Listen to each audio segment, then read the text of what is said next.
Study में आपका स्वागत है। मैं स्टार्ट की एनसीईआरटी नोट्स जो क्लास 6 से 12 तक के ओल्ड प्लस न्यू का नोट्स है। ये book UPSC, state PCR, BPSC, Bihar 7 phase, Bihar शिक्षक, बिहार एसएससी, बिहार दरोगा सभी एग्जामों के लिए अत्यंत ही महत्वपूर्ण है।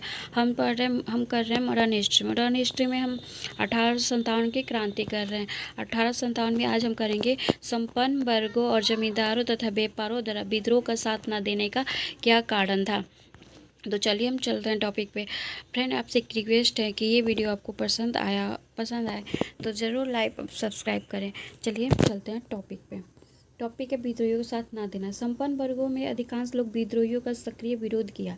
यहाँ तक कि विद्रोह में शामिल अवध के बहुत से जमींदार अपनी जागीर वापस करने का आश्वासन पाकर स्वयं को विद्रोह से अलग कर लिए। ग्रामीण जनता हमलों का निशान सूदखोर थे, इसलिए वे स्वाभाविक तौर पर विद्रोह के शत्रु थे। किंतु धीरे धीरे व्यापारी भी इसके शत्रु बन गए। युद्ध का खर्च जुटाने के लिए विद्रोहियों को व्यापारियों पर भारी कर लगाने पड़े थे या सेना को भोजन देने के लिए उन्हें गोदाम पर कब्जा करना पड़ा था।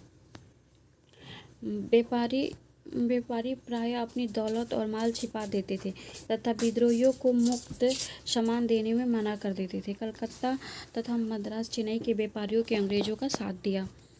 आगे हम चलते हैं।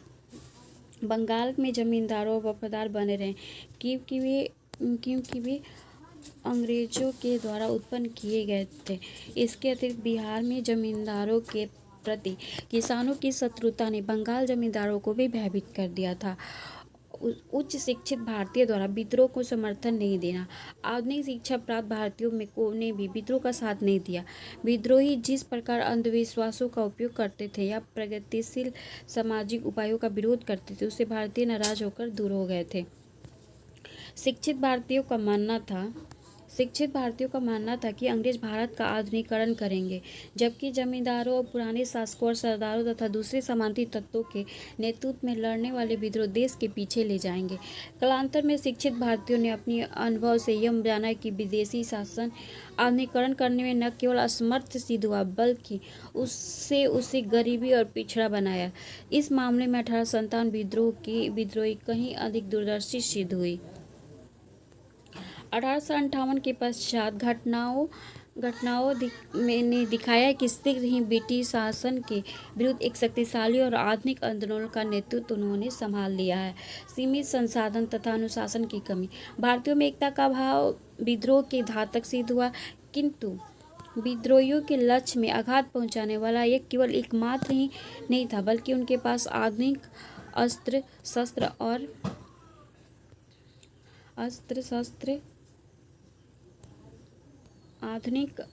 शस्त्र तथा अन्य युद्ध सामग्री की कमी थी। सिपाही बहादुर तथा स्वार्थ रहित तो थे, परंतु उनमें अनुशासन की कमी थी। कभी कभी अनुशासित सेना के स्थान पर दगाई भीड़ की भांति व्यवहार करने लगते थे।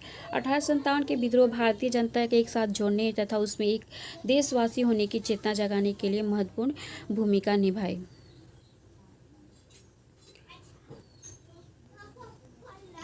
ब्रिटिश सरकार देश में बड़ी संख्या में सेना, धन और शस्त्रों का उपयोग किया। इसलिए अधिकांश भारतीय शासकों तथा सरदारों का समर्थन भी प्राप्त था। तब विद्रोह का दमन कर दिया गया। 1857 के विद्रोह का दमन विद्रोहियों के अभिमान की एक बड़ी क्षति तथा उस समय पहुंची जब अंग्रेजों ने 20 सितंबर 1857 दिल्ली पर पुनः अधिकार कर लिया।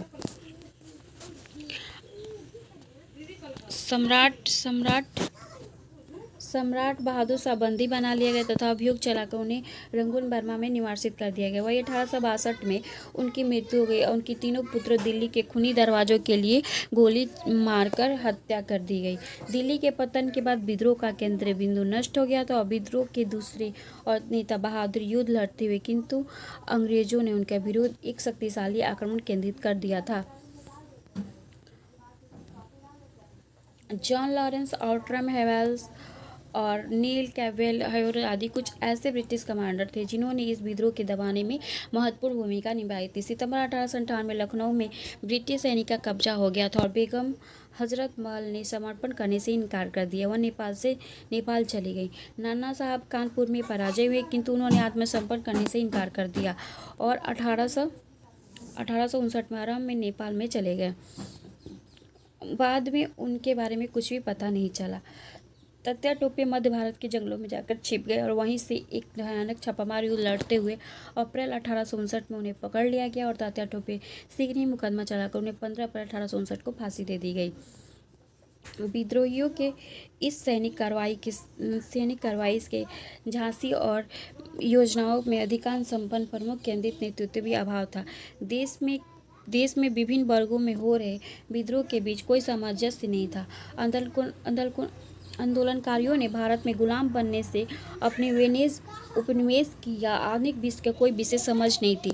इनके पास भविष्य के कार्यक्रम, सुसंगत विचारधारा और राजनीतिक परिश्रम प्रभावी समाज और अर्थव्यवस्था के प्रति स्पष्ट दृष्टि का अभाव था।